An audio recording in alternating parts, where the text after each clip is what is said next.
General Shinseki opposes. Why?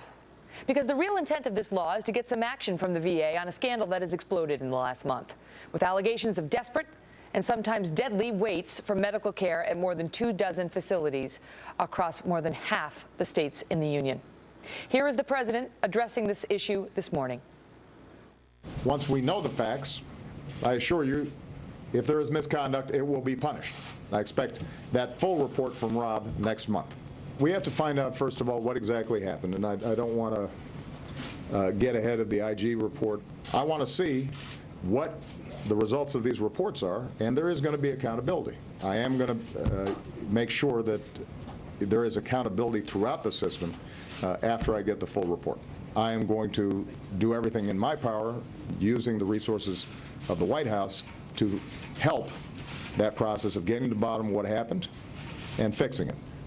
But I'm also going to be waiting to see what the results of all this review process yields. I won't know until the full report is put forward. I want them punished.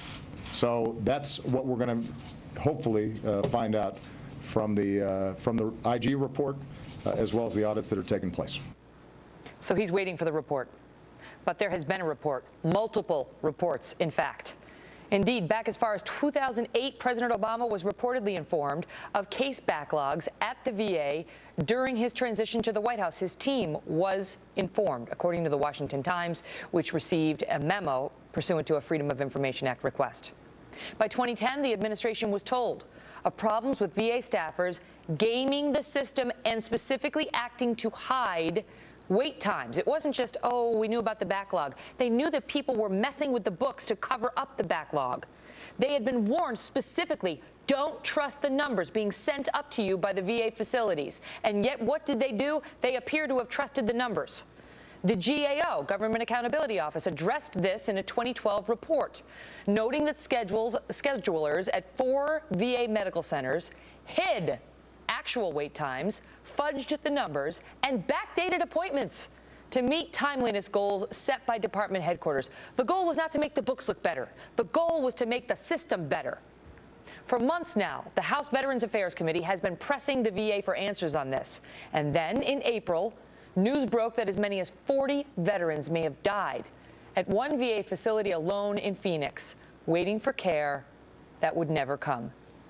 A story the president commented on just once before today when Fox News pressed him on it. And when the commander-in-chief spoke this morning, here was a part of the message he wanted us to take away. Even as we get to the bottom of what happened at Phoenix and other facilities, all of us, whether here in Washington or all across the country, have to stay focused on the larger mission, which is upholding our sacred trust to all of our veterans. Taking care of our veterans and their families has been one of the causes of my presidency, and it is something that all of us have to be involved with and have to be paying attention to. Joining me now, California